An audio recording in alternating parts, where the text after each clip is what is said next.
جمعية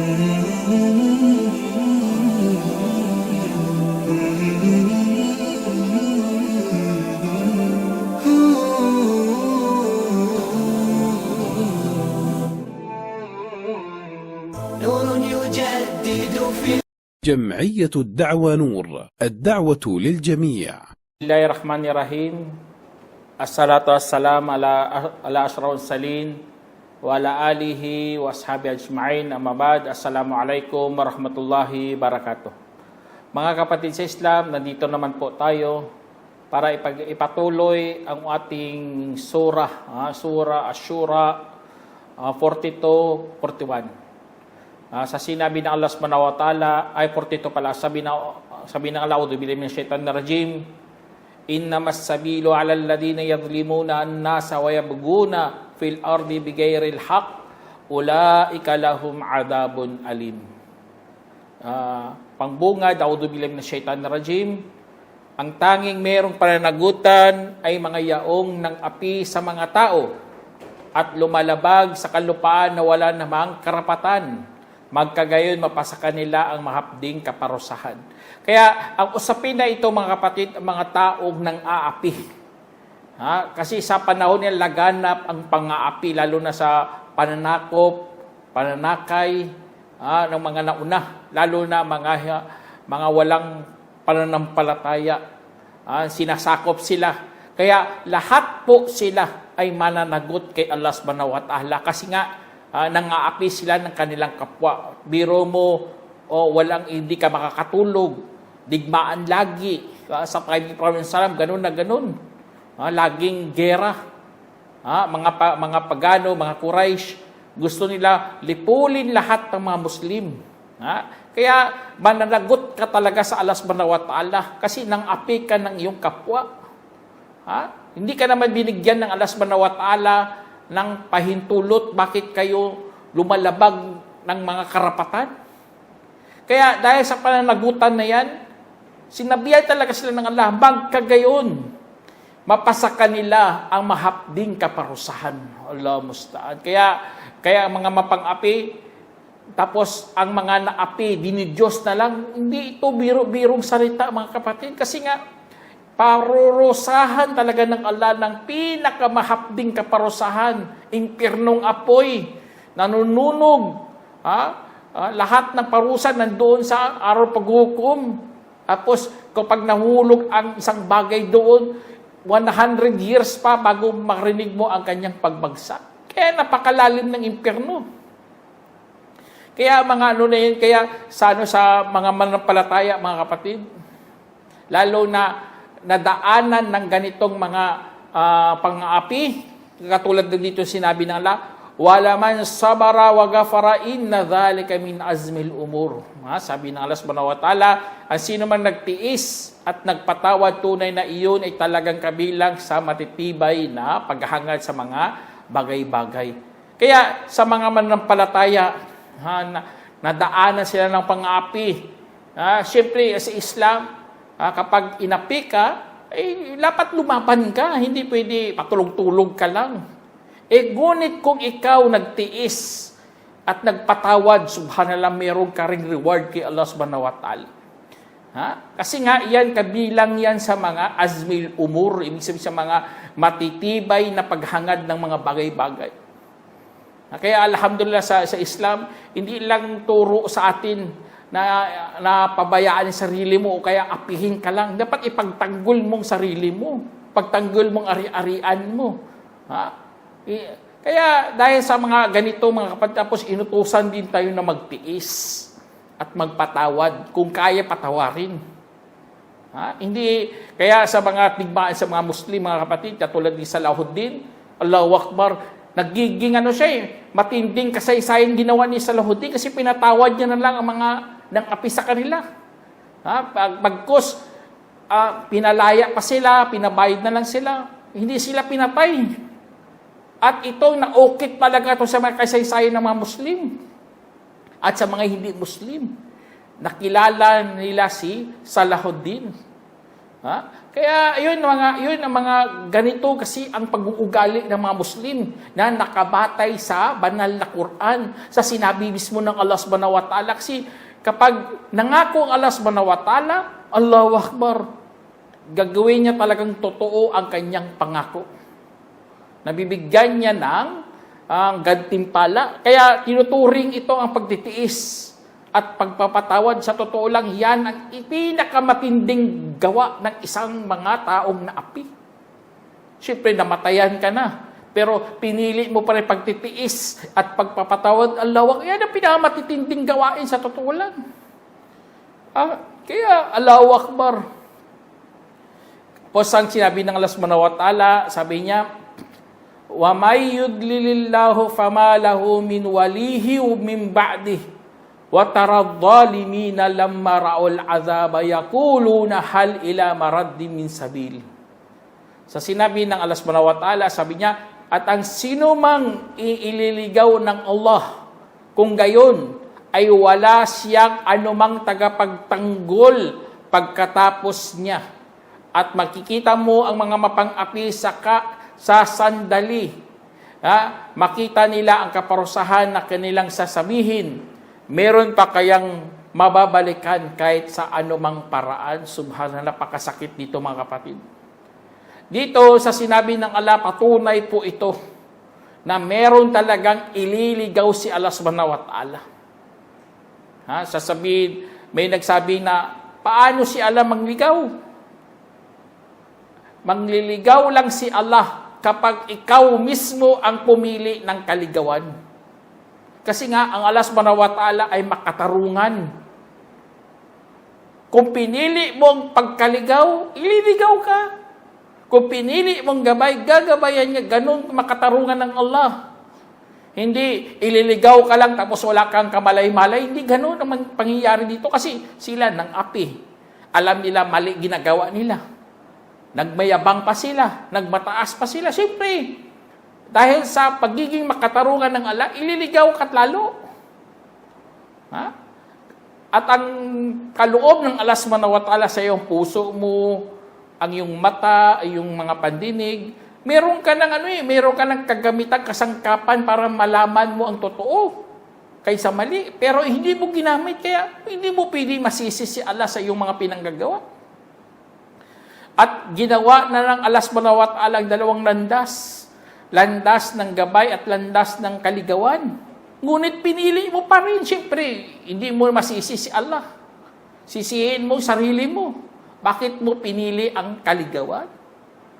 Kaya ang pagliligaw ng Allah Subhanahu wa Ta'ala, makatarungan talaga mga kapatid.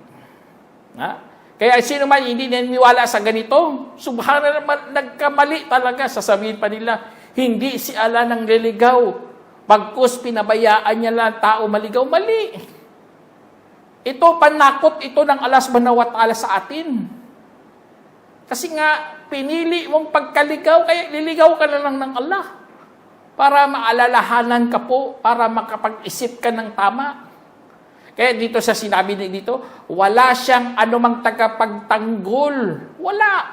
Sa araw ng paghuhukom, wala siyang tagapagtanggol doon kung ililigaw siya ng Allah Subhanahu wa Ta'ala.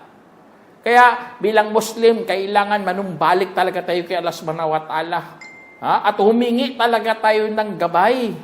Allahumma, sabi mo, ihdina siratal mustaqim, gabayan mo po kami sa tamang landas. Hinihingi yan, kapatid, kay Allah. Kasi kung hindi ka na humihingi, nandyan si Satanas, ililigaw ka ng Satanas, tapos pawayaan ka na ng Allah. At papadamihin pa ng Allah Subhanahu wa Ta'ala mga bagay kung saan makakalimot ka sa Kanya. Kaya, auzubillah. Kaya mga ganito mga kapatid, kasi ang Allah Subhanahu wa Ta'ala, ito ang Kanyang sinabi.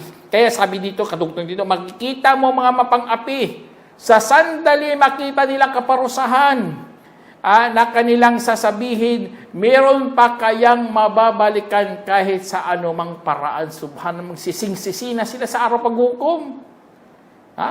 Natakot talaga sila sa impyernong apoy doon. Kahit anong paraan gagawin nila, kahit bayaran nila, kahit ipagtubos niya lahat ng mga tao. Subhanallah, katulad na banggit sa Quran.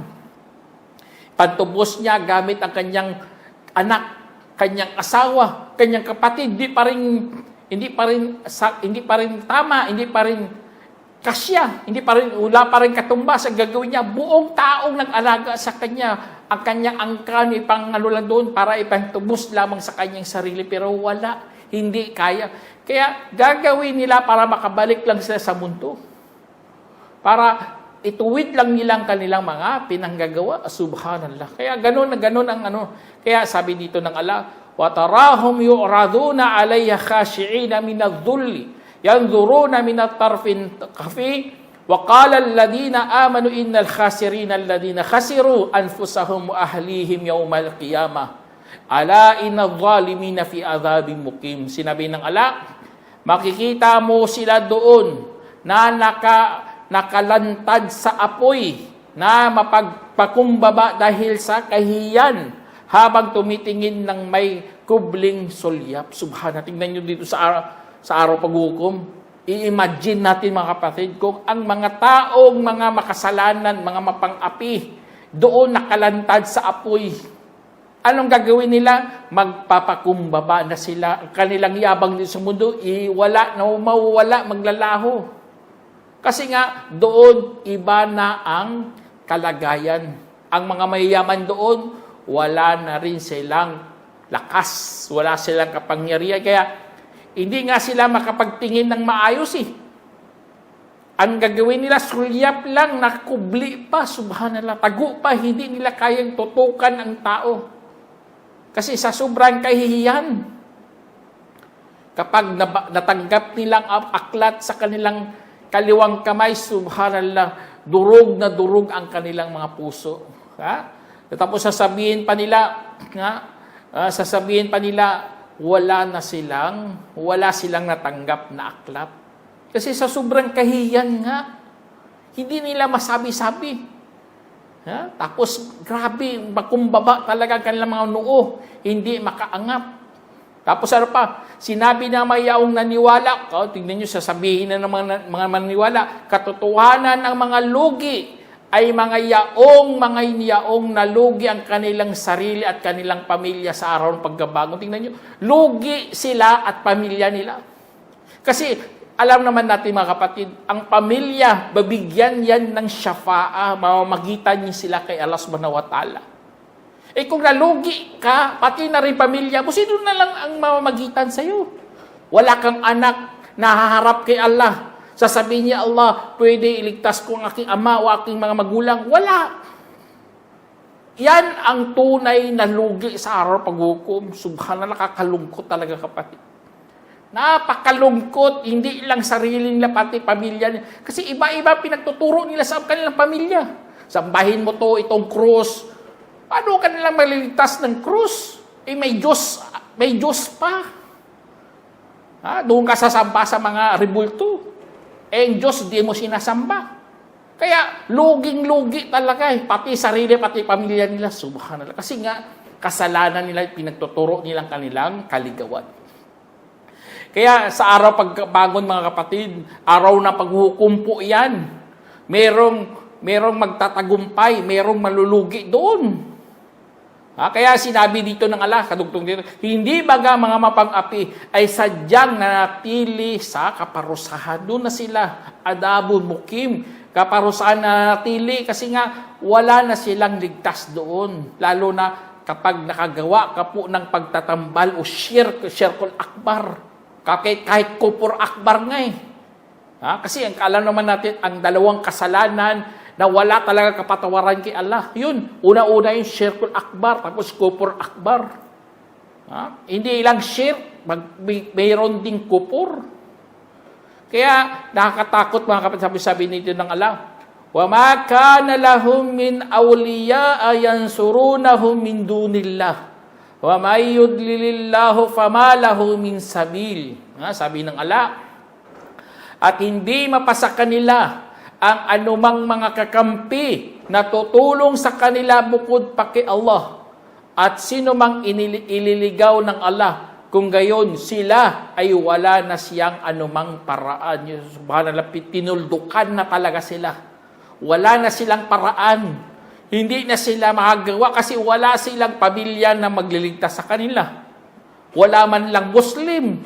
Alam naman natin, ang mga Muslim lang ang bibigyan ng pahintulot ng Allah subhanahu wa ta'ala ng magbigay ng pamamagitan. Wala. Kahit kakampi, wala rin silang ibibigay doon. Subhanallah, wala silang kakampi. Kaya wala silang anumang paraan. Kaya kung sino mang iniligaw ng Allah, ay wala na talaga silang anumang paraan. Walang mga time machine, walang yaman na makakatulong sa'yo, pambili mo doon ng kaligtasan mo. Wala. Itutumbas mo sa iyong kapatawaran, wala. Babayaran mong gwardya, wala. Kahit anong yaman mo dito sa mundo, wala talaga yung halaga sa araw na paghukom. Kasi nga, doon sa araw paghukom, tinitimbang lang ang mabuting gawa na katanggap-tanggap kay Allah subhanahu wa ta'ala. Kaya, paanyaya ng Allah subhanahu wa ta'ala, kadugtong dito, sabi niya, istajibu li rabbikum min qabli ayyatiya yawmul la maradda lahu minallah. Malakum min malji'i wa yawma idi wa malakum min nakir. Sinabi ng Allah, tugunin na ninyo ang inyong Panginoon bago sasapit ang araw na hindi maiiwasan mula kay Allah. Ni hindi mapasa inyong anumang kanlungan sa araw na yaon at ni hindi mapasa inyo ang anumang pagkakaila. Wala doon, walang pagkakaila. Wala. Lahat kasi sa araw paghukom, mga kapatid, ipapakita ng Allah, ilalantad ng Allah. Kaya dito pa lang sa mundo, payo ng Allah, istajibu. Ibig sabihin, tugunin na ninyo. Tugunin natin si Allah, ang ating Panginoon. Kasi kapag ikaw nabulag dito sa mundo, na makakalimot ka. Akala mo happy-happy lang dito sa mundo, akala okay lang si Allah. Ganun ang mga prinsipyo dati, walang Diyos, okay lang gumawa ng masama. Ganun sila eh. Nagdududa sila, may Diyos pa kaya? Kukupit lang ako. Pagsisiyan ko lang bandang huli. Ganun ang pag-iisip ng iba. Pero ang sa atin, utos talaga ng Allah. Dito pa lang sa mundo, tugunin na natin ang ating Panginoon bago sasapit mga ganito kasi nakakatakot na. Kaya tama talaga, dito pa lang, bata ka pa lang o kaya buhay ka pa. Pakinabangan mo na ang paggawa ng kabutihan bago wala nang tatanggapin. O kaya kahit pananampalataya, wala na rin tatanggapin. Kasi nga, tapos na. Kaya po sabi ng Allah subhanahu wa ta'ala, wa in a'radu fama arsalnaka alaihim hafiza wa in alayka illa al-balag wa inna idha adaqna al-insana minna rahmatan fariha biha wa in tusibhum sayi'atun bima qaddamat aydihim fa innal insana kafur. Sinabi ng Allah, at kaya kung tumanggi naman sila, kung gayon ikaw ay hindi namin ipinadala bilang tagapangalaga sa kanila, hindi hinggil sa iyo bukod sa pagpapaabot. Kaya dito sa sinabi ng Allah, mga kapatid, napakatindi talaga ang pagkasabi dito. Kapag ikaw tumatanggi, kapag ikaw ayaw, si Prophet Muhammad sallallahu alaihi wasallam, hindi siya pinadala doon bilang tagapagtanggol nila. Kaya sa pagdadawa natin, huwag mo pilitin ang tao. Dapat ano ka lang, isipin mo, katulad ng nabanggit dito ng Allah, pagpapaabot lang. Ganoon si Prophet Muhammad sallam. Kasi nanakit ang kanyang dibdib dyan. Nakikita niya hindi tumutugon ang kanyang mga katribo. Sumasakit ang kanyang pakiramdam. Kaya sinabihan din siya ng Allah subhanahu wa ta'ala na wala sa iyo ang gabay. Ganon din. Hindi tayo tagapagtanggol ng mga hindi Muslim. Kung hindi sila mag-Muslim, hayaan mo. Kasi nga, sa atin, pagpapaabot lang. Yun na ganon ang ginawa ng mga propeta. Pag nagpapaabot lang sila. Kasi nga, meron ng kalikasan ang ibang tao. Likas na sa kanila. Na pipiliin nila ang masama.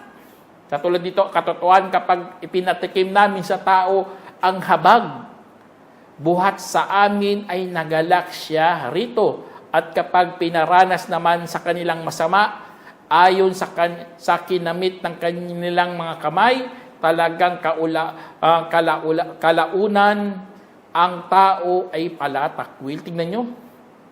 Kalaunan, ang tao ay mapagpalatakwil. Kasi nga, ganun sila eh.